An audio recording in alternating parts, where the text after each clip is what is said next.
میرا 7 سال کا بیٹا مبین اطہر آپ کو بہت فالو کرتا ہے، آپ کو دیکھ کر امامہ باندھنا سیکھا ہے، بیان کرتا ہے، اذان دے کر جماعت کراتا ہے، آج آپ سے ملنے آیا ہے۔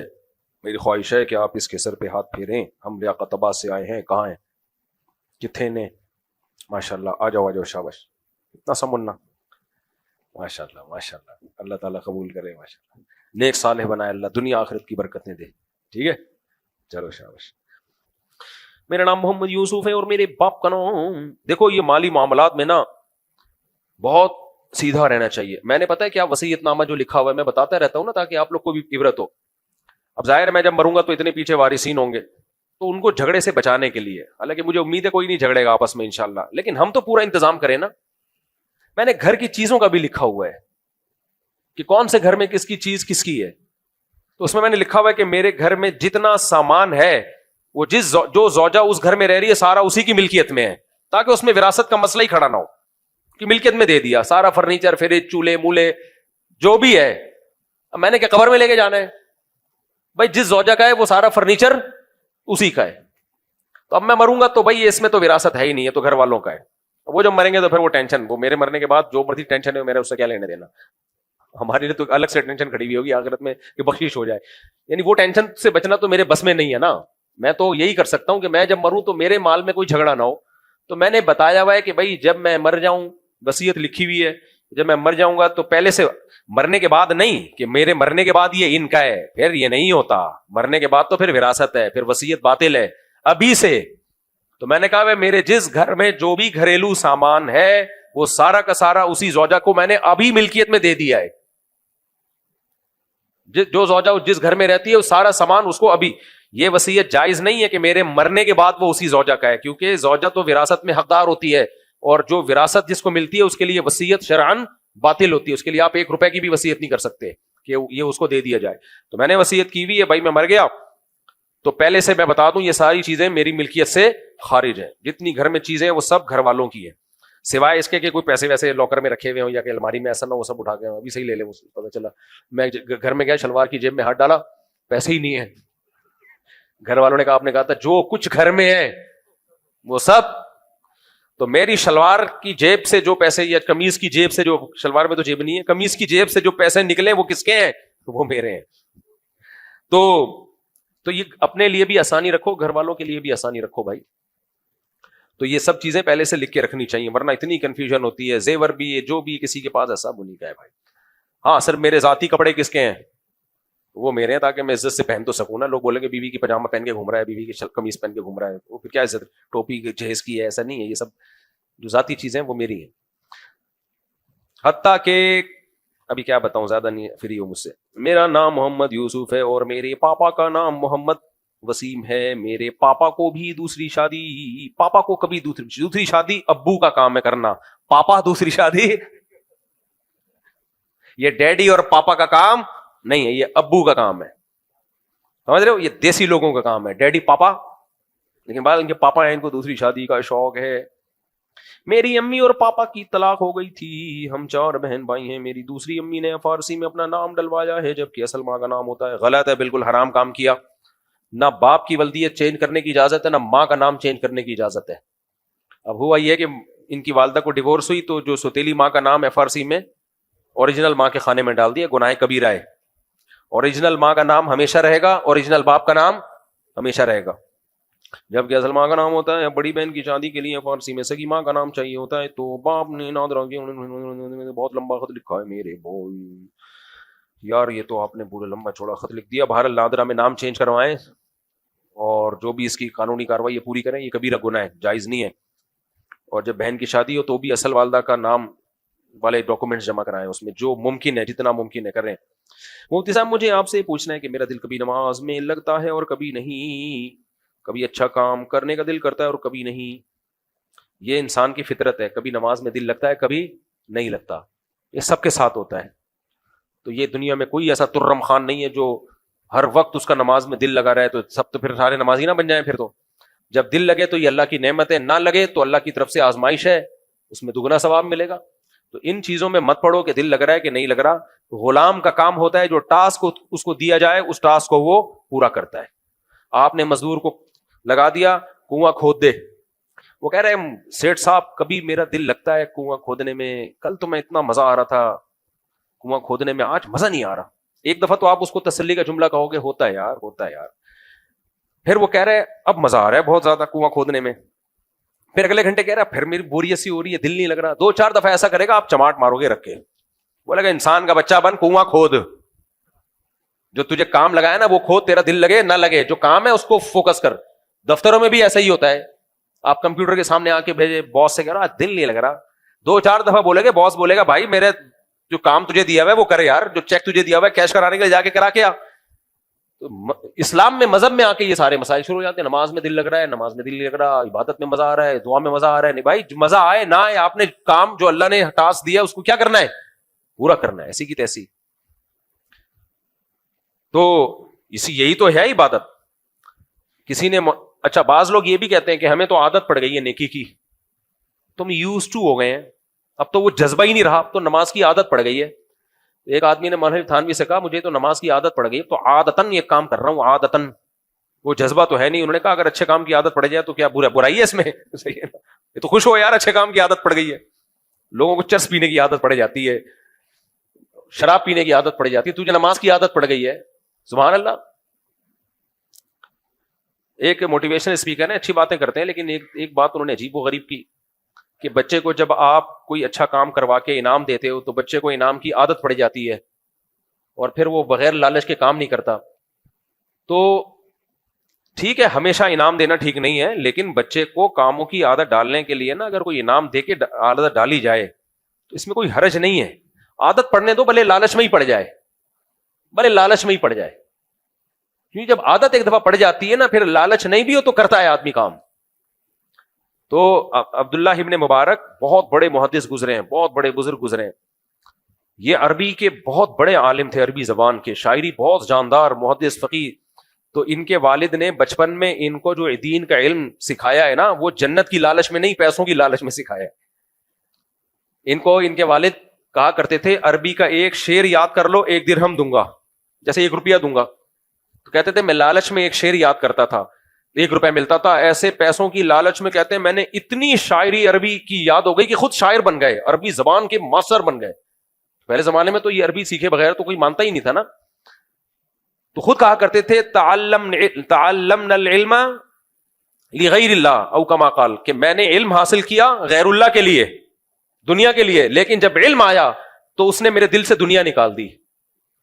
سمجھ میں آ رہی ہے بات؟ یعنی علم حاصل کیا تو بچپن میں لالچ تھی, پیسے ملتے تھے, لیکن جب علم آ گیا نا تو اس علم نے پیسوں کی لالچ بولو نکال دی. یعنی جب علم آ گیا نا ایک دفعہ تو اس نے تو دنیا کی محبت نکال دی.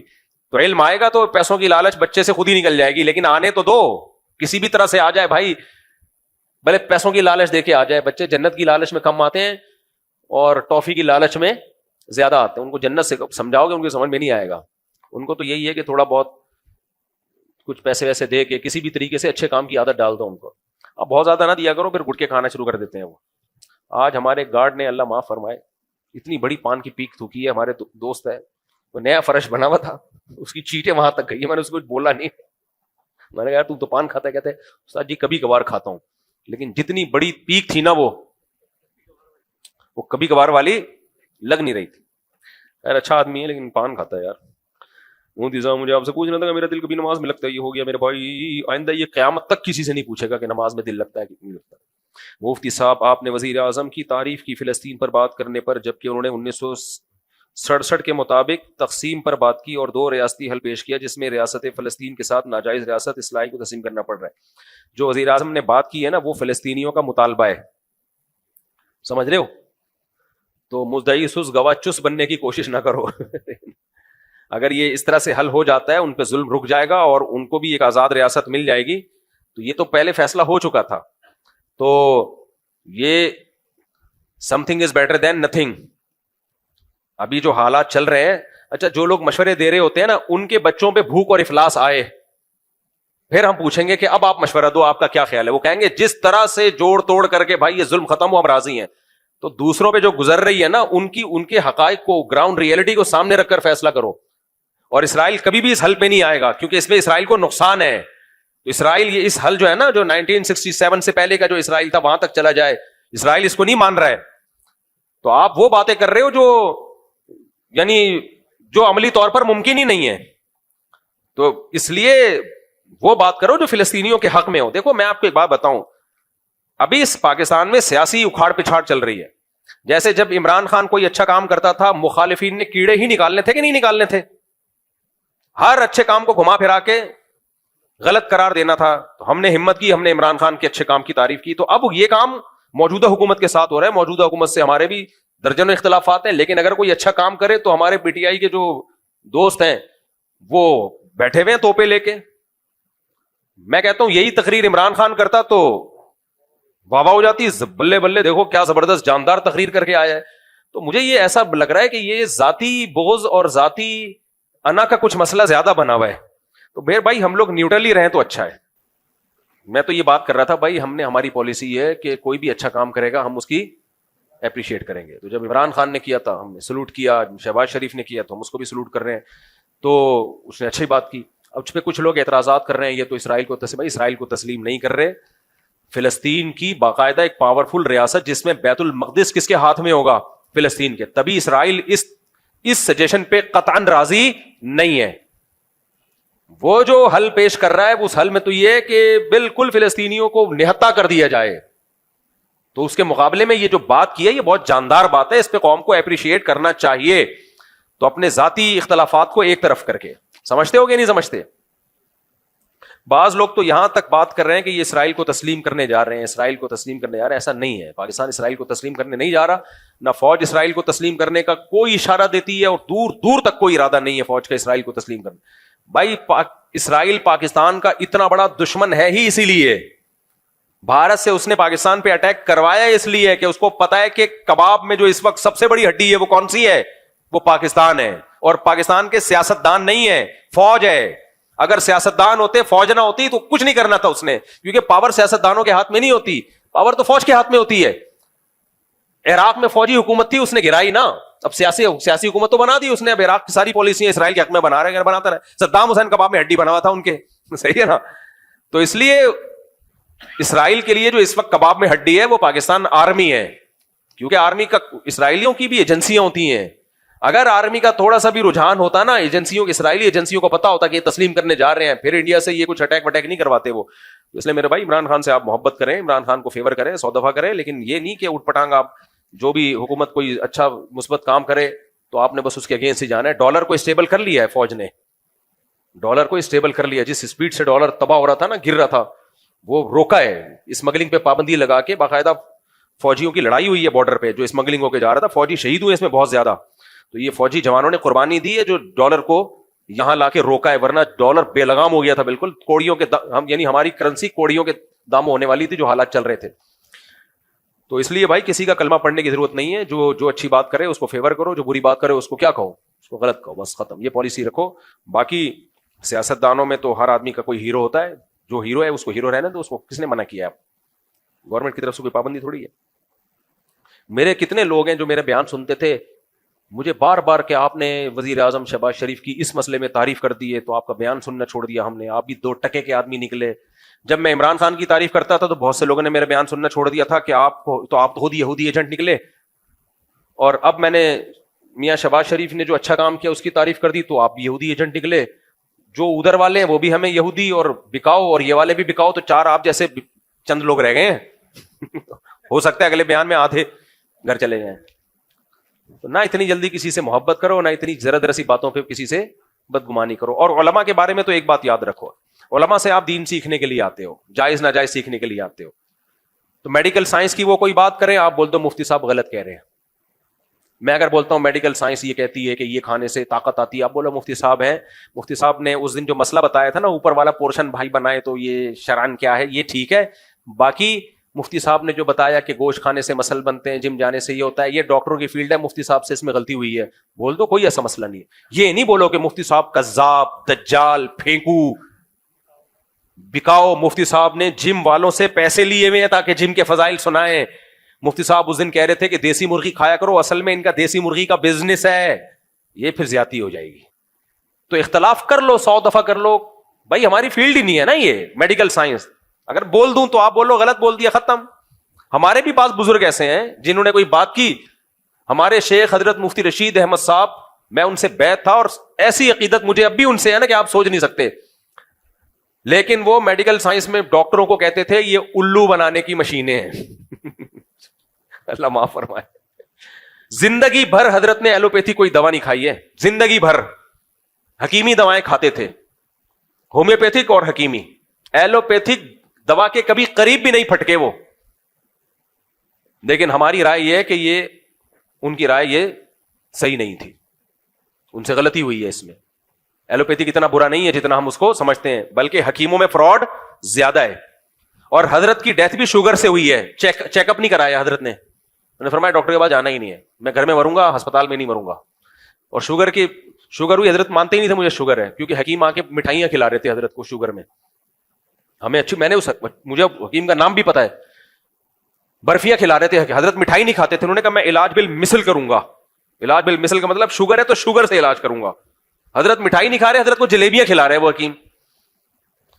تو بھائی بزرگ اپنی جگہ تھے, لیکن ہمارے خیال تھا کہ حضرت کو نہیں تھا, وہ تھے, حضرت کو میڈیکل سائنس پڑھی تھی, حضرت نے ڈاکٹری کتابیں بھی پڑھی تھی, ہومیوپیتھی بھی پڑھی تھی, لیکن کتابیں پڑھنا اور چیز ہوتی ہے, باقاعدہ ڈاکٹر بننا الگ بات. لیکن میں بدگمان نہیں ہوا شیخ و مرشد سے, اب یہ تو جھوٹ بول رہے ہیں معاذ اللہ. نہیں بھائی, وہ انسان ہے یار. جب ہمارے سامنے صحیح مسلم کی ایک حدیث آ گئی کہ پیغمبر صلی اللہ علیہ وسلم نے صحابہ سے کہا کہ نر کھجوروں کو مادہ کھجوروں کے نر کھجوروں کا بھور نہ ملاؤ.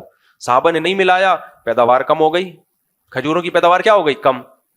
تو صحابہ نے کہا یا رسول اللہ, ہم نے آپ کے مشورے پر عمل کیا, کھجوروں کے بھور, جو نر کھجوروں کا بھور ہم ڈالتے تھے وہ نہیں ڈالا تو پیداوار کم ہوئی. تو آپ نے فرمایا میں تمہاری طرح کا انسان ہوں, میں جب دنیا کے بارے میں تمہیں کوئی حکم دوں تو تم دنیا مجھ سے زیادہ جانتے ہو, جب دین کا حکم دوں تو اس کو فالو کرنا ہے. تو جب پیغمبر صلی اللہ علیہ وسلم نے یہ بتا دیا کہ بھائی دنیا کی چیزوں کو بتانے میں بشر ہوں تو مجھ سے خطا ہو سکتی ہے, تو مفتی اور عالم کون ہوتا ہے جس سے خطا نہیں ہو سکتی؟ اس لیے میں جو آپ لوگ کو ٹوٹکے طبی بتا رہا ہوتا ہوں, لیمن ڈالو اور اس میں, اس دن آیا نا میں نے کہ اس میں شہد ملاؤ اور اس میں لیمو نچوڑو اور لیمو کو پانی کے اندر آدھا گھنٹہ ڈال کے رکھو, اور اپنے خرچے پہ, گرمی ہے تو ٹھنڈا ٹھنڈا, سردیاں ہیں تو نارمل پی جاؤ, تو ایسا خاندانی صحت ہو جائے گی. تو یہ ٹوٹکا ہے, ہو سکتا ہے کوئی پی کے انتقال کر جائے. سمجھ رہے ہو, یا اس کو ایسیڈیٹی ہو, تیزاب ہو, پتہ چلا وہ السر اس کا کینسر میں تبدیل ہو گیا, کیونکہ لیمن تو السر میں نقصان دیتا ہے. تو ایسے موقع پہ یہ نہیں بولو مفتی صاحب قاتل ہے, جھوٹا ہے, اس کے کسی درس قرآن کی کوئی حیثیت نہیں ہے. دنیا یہی بولے گی بھائی مفتی صاحب نے ایک اپنے تجربہ بتا دیا, آپ ڈاکٹر سے پوچھ لیتے, حکیم سے پوچھ لیتے, اگر وہ بتا دیتا کر لیتے, نہیں کرتے تو مفتی صاحب کوئی حکیم تھوڑی ہے. یہی بیلنس بات یہی ہوتی ہے نا, عمل کرنا ہے کر لو, نہیں کرنا ہے نہیں کرو. تو اسی طرح سیاست میں بھی جب میں کوئی بات کر رہا ہوں تو اس میں سیاسی بات ہے بھائی, اس میں ایک رائے ہے, آپ مان لیں مان لو, نہیں ماننا تو اس کا درس قرآن یا فتوے کے غلط ہونے سے تعلق تھوڑی ہے. ایک صاحب نے حضرت مفتی تقی صاحب کے بارے میں کہا کہ انہوں نے سندھ کے گورنر کی تعریف کی ہے. حضرت مفتی تقی صاحب نے گورنر سندھ کامران ٹیسوری کے بارے میں کہہ دیا کہ حضرت عمر کی سنت کو زندہ کیا ہے نا, وہ راتوں کو جاگتا ہے. اب ہو سکتا ہے دن میں سارا دن سوتا رہتا ہو, ہے وہ قابل احترام, مجھے میری بڑی ریسپیکٹ کرتے ہیں, اس لیے میں اس کے نام عزت سے لوں گا. مجھے جو آدمی عزت دے تو مجھے نہیں اچھا لگتا میں اس کی توہین کروں. تو کامران ٹیسوری سے جب بھی ہماری ملاقات ہوئی بڑی ریسپیکٹ دی. اب اچھے ہیں برے ہیں یہ ایک الگ بحث ہے, ماضی کیا تھا اللہ عالم, لیکن کام اس نے کراچی کے لیے بہت کیے, اس کا میں گواہ ہوں. کام باقی اس نے کراچی کے لیے بہت کیے ہیں کامران ٹیسوری نے, اس کا میں چشمدید گواہ ہوں. تو اب مفتی تقی عثمانی صاحب نے کہہ دیا کہ یہ حضرت عمر کی سنت زندہ کی ہے, تو اتنے لوگوں کے میرے پاس میسج آئے, مفتی تقی صاحب تو ایسے ہیں. میں نے کہا یار اتنے بڑے عالم نے ایک اسٹیٹمنٹ کہی ہے, ساری زندگی کی عقیدت ایک جملے میں اڑا دیا آپ نے. کوئی کہہ رہا ہے بکے ہوئے ہیں, کوئی کہہ رہا ہے حکومتی وہ ہیں, کوئی کیا کہہ رہے ہیں. یہ تو ہماری قوم کا مینٹیلٹی ہے. آپ زیادہ سے بولتے ہیں بھائی مفتی تقی صاحب کے علم اور تقوی کو سلام, لیکن اس جملے سے ہم اتفاق نہیں کرتے, ہماری نظر میں وہ بندہ ٹھیک نہیں ہے. تو بس اتنا کافی ہے. کیا یار بیچاروں کو اب بھی کمنٹس آ رہے ہوتے ہیں مفتی تقی صاحب کی تصویروں کے نیچے, وہی بندہ ہے جس نے حکومت وقت کی تعریف کی ہے. تو مجھے تو بھائی دیکھو, من عادى لي وليا فقد آذنته بالحرب. حدیث میں آتا ہے کہ اللہ کہتا ہے جو میرے کسی ولی سے دشمنی کرتا ہے میرا اس کے خلاف اعلان جنگ ہے, میرا اس کے خلاف اعلان جنگ ہے. تو اس لیے یہ جو الفاظ زبان سے نکل رہے ہیں نا اللہ والوں کے خلاف, علماء صلح کے خلاف, یہ آپ کی نظر میں بہت ہلکے ہوتے ہیں, اللہ کی نظر میں ہلکے نہیں ہوتے, بہت بھاری ہوتے ہیں. تو ہماری رائے سے بھی کوئی اختلاف کر لو، کوئی مسئلہ نہیں ہے. ہم تو شرعی مسائل ہم سے پوچھو. اگر ہم سیاسی بات کرتے ہیں تو میں نے شہباز شریف کی تعریف کر دی کہ اچھا کام کیا ہے، آپ بول دیتے نہیں اچھا کام کیا، ختم ہو گئی بات. تو یہ جو پاکستان نے بہت زبردست فلسطینی موقف کی تائید کی ہے یونائٹڈ نیشن میں، اس پہ حکومت کو اپریشیٹ کرنا چاہیے. حکومت کام نہیں کرتی تو بھی برا بلا کہتے ہیں، کچھ اچھا کر کے آ جائے تو بھی برا بلا کہنا ہے، تو پھر تو اس کا مطلب تم حل چاہتے ہی نہیں ہو. اور فلسطینیوں کی جگہ اپنے آپ کو رکھ کے سوچو کہ تم پہ یہ ظلم ہو رہا ہوتا. اگر شہباز شریف کا یہ بیان غلط ہوتا نا تو فلسطینی کہہ دیتے کہ غلط ہے، ہم اس پہ راضی نہیں ہے. ان کی طرف سے کوئی بیان نہیں آ رہا اور ہم سارے نیک شریف شرفا بن کے فلسطین، ہم تو پورا جو ہے نا یہ تقسیم ہمیں قبول نہیں ہے، تو فلسطینی بولیں یہ قبول نہیں ہے تو پھر ہوگی بات. تو مدعی سوز گواہ چس بننے کی کوشش مت کرو. یہ بالکل ایسے ہی ہے. ایران سے ہمارے 100 اختلافات ہیں، لیکن ایران نے فلسطینیوں کی مدد کی ہے. اب ہمارے یہاں بہت سے لوگ ایران دشمنی میں کہتے ہیں نہیں یہ نورا کشتی ہے، ایران فلسطینیوں کی مدد نہیں کر رہا، یہ نورا کشتی ہے. ہمارے بہت سے لوگ یہ بات، میں کہتا تھا یہ بات فلسطینیوں کی زبان سے نکلوا دو. فلسطینی کہیں کہ یہ ایران 2 نمبری کر رہا ہے، فلسطینی کہیں کہ ایران میں جو ہمارے لیڈر کو شہید کیا گیا ہے ایران نے مروایا ہے. وہ تو نہیں کہہ رہے اور آپ کہہ رہے ہو. اس کا مطلب ایران سے جو آپ کی ذاتی دشمنی ہے اس کو آپ کسی اور طریقے سے نکال رہے ہو. تو ایران کوئی شریف شرفا ملک نہیں ہے، میں کوئی ایران کی تعریفیں نہیں کر رہا، بہت سے جرم ایران کے کندھے پہ بھی ہیں، لیکن جتنے ہیں اتنے ڈالے جائیں. جو نہیں ہے وہ نہیں. ایران نے فلسطینیوں کی بے تحاشا مدد کی ہے اور اس مدد کے صلے میں ایران کو قربانی دینی پڑی ہے، بھگتنا پڑا ہے. ایران میں میزائل آ کے گرے ہیں، ان کا آرمی کا آفیسر شہید ہوا ہے. تو یہ ساری قربانیاں فلسطینیوں کی مدد کی وجہ سے دی ہیں ایران نے، تو اس میں ایران کو اپریشیٹ کرنا بنتا ہے. تو فلسطینی کہہ رہے ہیں کہ ہماری مدد کر رہا ہے اور وہ کہہ رہے کہ ہم بہت کچھ کر رہا ہے بھی، کہ ہر بات یعنی ایسے بتانے کی نہیں ہوتی. تو اس کی سزا بھی ملی ہے ایران کو، واٹ لگا دی ہے ایران کی. لیکن ہمارے یہاں لوگ کہہ رہے ہیں ہمیں نورا کشتی ہے، خود ہی مروایا ہے، پہلے فلسطینیوں کے لیڈر کو بلایا اور خود ہی مروا دیا، خود ہی ہیلی کاپٹر گرا دیا، خود ہی یہ کر دیا. بند کمرے میں بیٹھے ہوئے ہیں، منہ میں پان ہے اور تبصرے ایسے کر رہے ہوتے ہیں جیسے پتہ نہیں ان سے بڑا فنٹر اس کائنات میں کوئی پیدا ہوا نہیں ہے. ان کی سورس آف نالج کیا ہے؟ کوئی سورس آف نالج نہیں ہے. تم کس سے ملے ہو یار؟ تم جا کے کسی فلسطینی سے ملے ہو تم جو تمہیں بتا رہا ہو کہ تو فلسطینی جو ہمارے وزیر اعظم نے جو بات کی ہے فلسطینیوں کا، اس کے خلاف کوئی بیان نہیں آیا، لیکن اسرائیل اس کو کسی قیمت پہ تسلیم نہیں کر رہا ہے کیونکہ اس اسرائیل کو پتا ہے میرا اس میں نقصان ہے. تو اس لیے یہ اچھا اقدام کیا ہمارے وزیر اعظم کی طرف سے، اچھا اقدام ہوا ہے. باقی جو بھی یہ کہا کرے نا نہیں یہ تو غلط تقسیم ہو رہی ہے، تو ان سے کہو ٹھیک ہے تمہارے بچوں پہ جب یہ ظلم ہونا اور بھوکے شہید ہو رہے ہوں اور یہ قحط زدہ حالت میں وہ مبتلا ہوں، پھر تم کہنا کہ نہیں ہمیں وہ یعنی اتنا ایریا چاہیے جو عملی طور پر جس کا امکان ہی نہیں ہے. جن کے بچے شہید ہو رہے ہوتے ہیں، جو بھوک سے تڑپ کے جانے دے رہے ہیں، ان کی زندگیوں کو سامنے رکھ کر آپ فیصلہ کریں. یہ ایک ایسا ہے کہ ایک جگہ ایک صاحب جو تھے نا، ایک لڑکا تھا نکاح کرنا چاہتا تھا، تو لڑکے کے بھائی نے لڑکی والوں کے سامنے وہ شرطیں بیان کی کہ چھوٹے بھائی کو یقین ہو گیا کہ یہ لڑکی والے یہ شرطیں مانیں گے نہیں. اب وہ کہہ رہے کہ یار اس سے تو میرا رشتہ ہی ختم ہو جائے گا. بڑا بھائی کہہ رہے نہیں میں تجھے مروانا نہیں چاہتا، میں چاہتا ہوں ابھی سے یہ شرطیں لکھوا لوں تاکہ بعد میں تو سکون کی زندگی گزارے. چھوٹا کہہ رہا ہے سکون گیا تیل لینے مجھے یہ لوگ ان شرطیں مانیں گے ہی نہیں، میرے تو یہاں شادی نہیں ہوگی. تو یہ بعض دفعہ ایسا ہوتا ہے، وہ کوئی خیر خواہ بن رہا ہوتا ہے، آپ کو کہہ رہا ہوتا ہے کہ بھائی یہ بہت یعنی اس میں یہ ہے، تو اس کو پتا ہوتا ہے بھائی یہ عمل ہی نہیں ہوگا اس کے اوپر، تو یہ میرے ہاتھ سے یہ جو پیکج ہے نا یہ نکل جائے گا. تو اگر یہ حل ہو جاتا ہے تو فلسطینی سکون میں آ جائیں گے. بیت المقدس کس کے ہاتھ میں چلا جائے گا؟ مسلمانوں کے پاس ہوگا. اصل تو بیت المقدس ہے، وہ لینا ہے ہر قیمت پہ. اس لیے میرا خیال ہے کہ شہباز شریف نے اچھی تقریر کی ہے، تو وہ آپ اختلاف کرو 100 دفعہ، لیکن کام خاندانی ہو گیا ہے. الٹرا ساؤنڈ پتہ چلا بھائی 2 مہینے کا حمل ہے اور بچہ بالکل معذور ہے اور دل کے بال بھی بند ہوئے ہیں، اور ہاں تو جان کا خطرہ ہے. ماں کی بھی تو ضائع کروا سکتے ہیں 2 ماہ کا حمل، ایسی شدید مجبوری میں ضائع کروا سکتے ہیں. 22 ماہ کا تو عاقل بالغ ہو گیا، بڑا ہو گیا اس کا مطلب ہے. اچھا 22 ہفتے 5.5 ماہ کا ہے، پھر ضائع نہیں ہو سکتا حمل. اگر یہ غالب گمان ہے کہ بچہ پیدائش سے پہلے مر جائے گا ماں کے پیٹ میں، زندہ پیدا نہیں ہوگا، ڈاکٹر کہتے ہیں کہ یہ ماں کے پیٹ میں کچھ وقت کے بعد جا کے مرے گا یہ، لیکن اس وقت پھر ماں کی زندگی خطرے میں ہوگی، تو پھر ضائع کروا سکتے ہیں. لیکن اگر زندہ پیدا ہونے کی امید ہے تو پھر اس کے پیدا ہونے کا انتظار ہر صورت میں کیا جائے گا، خود سے نہیں مار سکتے. دیکھو کوئی بھی مرنے والا ہو نا تو آپ کو اجازت نہیں اٹھا کر کے گولی مار دو آپ اس کو، ٹھیک ہے نا. مفتی صاحب میری وائف عالمہ ہے، ویسا تیرا اب خیر نہیں ہے، اور مجھ سے انتہائی بدتمیزی کرتی ہے، بات بات پہ چیزیں اٹھا کے مارتی ہے، ماشاء اللہ.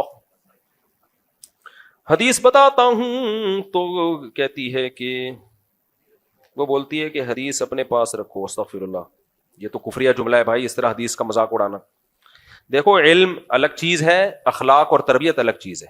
پورا میرا جمعے کا بیان اسی موضوع پر ہوتا ہے. لوگ کہتے ہیں ہمیں ڈاکٹر لڑکی چاہیے، ہمیں عالمہ چاہیے. بھائی ڈاکٹر بھی اچھی ہے، عالمہ بھی اچھی ہے، لیکن پہلے یہ دیکھو گھریلو ہے یا نہیں ہے، اس کی تربیت ہے یا نہیں ہے. تربیت یافتہ ہو، عالمہ نہ ہو، ڈاکٹر نہ ہو، اچھی ہے. تربیت یافتہ ہو، ہاں تربیت یافتہ ہو، عالمہ ہو یا ڈاکٹر نہ ہو تو گھر چل جائے گا. تربیت یافتہ نہیں ہے تو بھلے عالمہ ہو ڈاکٹر ہو، بیڑا وہ تمہیں ہی ٹیکے لگا کے مار دے گی ڈاکٹر صاحبہ. خوشی کے موقع پر مٹھائی بانٹنا کیسا ہے؟ محلے کی خاتون ہر موقع پر مٹھائی کا مطالبہ کرتی ہے. جب میری نوکری لگی تو بار بار مٹھائی مانگ. محلے کی خاتون تیری لگتی کیا ہے پہلے تو یہ بتاؤ. جب نوکری ختم ہوئی تو کیا مٹھائی نہیں دی، اس وجہ سے نوکری چلی گئی، بچہ. محلے کی خاتون ان سے مٹھائی کا مطالبہ کر رہی ہیں، مجھ سے کیوں نہیں کر رہی؟ آپ سے کیوں نہیں کر رہی؟ جمشید سے کیوں نہیں کر رہی؟ آپ سے کیوں کر رہی ہیں؟ تو محلے کی خواتین سے اتنا فری ہونے کی آپ کو ضرورت نہیں. اگر شادی شدہ ہو تو اپنی بیوی کو بتاؤ کہ وہ محلے کی خاتون مجھ سے مٹھائی کا مطالبہ کرتی ہیں، تو آپ کی بیوی اس کو مٹھائی کھلائے گی، مٹھائی کے اندر زہر رکھ کے. آپ نے ایک جواب میں کہا تھا کہ ایک شخص کے 3 بیٹے اور تینوں باہر چلے گئے، آپ کو اولادوں کو نصیحت کرنی چاہیے. آپ نے ان کے والد کو ہی نصیحت کر دی کہ 3-4 بچے ہوں گے تو یہ ہوگا. ویڈیو کے کمنٹس میں اچھے خاصے لوگوں کا اعتراض تھا کہ اگر اولادوں کے دل میں ماں باپ کے لیے احساس ہو، پتہ نہیں کیا لکھا ہوا ہے، ہو تو 10 بیٹے بھی ہوں تو وہ بھی باہر چلے جائیں گے. الٹا ماں باپ کو ہی کہیں گے کہ آپ کو پیدا کریں گے. دیکھو میں نے بیان میں کہا تھا کہ 2-3 بچے ہوں گے تو باہر جائیں گے تو جو ہے وہ پھر تو یہی ہوگا، بڑھاپا اکیلے میں گزرے گا. تو اس پہ لوگوں کے یہ بتا رہے ہیں، کمنٹس آئے ہوئے تھے کہ آپ بچوں کو سمجھاؤ نا کہ ماں باپ کی کیئر کریں، ماں باپ کے ساتھ رہیں. تو 2-3 کیا 10 بچے بھی ہوں گے، اگر ماں باپ کا خیال نہیں کر رہے تو سارے باہر چلے جائیں گے. تو شاید میں نے بیان کرنے میں سمجھا نہیں پایا ہوں گا. میرا مقصد ہے کہ بعض کو تو باہر بھی جانا پڑتا ہے، کمانا بھی تو انسان کی ضرورت ہے نا. سب کو یہاں روزگار نہیں ملتا. زیادہ بچے ہوں گے، کچھ باہر چلے گئے، کچھ یہاں رہ گئے. میں دیہاتوں کے پی کے میں، گاؤں دیہاتوں میں 8-8 10-10 15-15 بچے ہوتے ہیں. 2 ملیشیا میں، 2 ترکی میں، 1 امریکہ میں اور 5 یہاں پر. سمجھ رہے ہیں؟ پھر وہ آتے ہیں تو یہ 4-5 وہاں چلے جاتے ہیں. 1 سال کے لیے تبلیغ میں بھی گیا ہوا ہوتا ہے. تو سارے شعبے چل رہے ہوتے ہیں، ماں باپ بھی تنہائی میں نہیں ہوتے. ایک آدھ بچہ ہے تو وہ ماں باپ کو سنبھالے گا تو کمائے گا کون؟ کمائے گا تو یہاں ہر ایک کو روزگار نہیں ملتا، بعض کو باہر جانا پڑتا ہے تو یہ تنہا ہو جاتے ہیں. اس لیے 1-2 بچے جہاں ہوں گے تو یہ مسائل وہاں کھڑے ہوں گے. اس لیے بچے ہول سیل کے حساب سے ہونے چاہیے. اس سلسلے میں یہ بات میں نے کی تھی.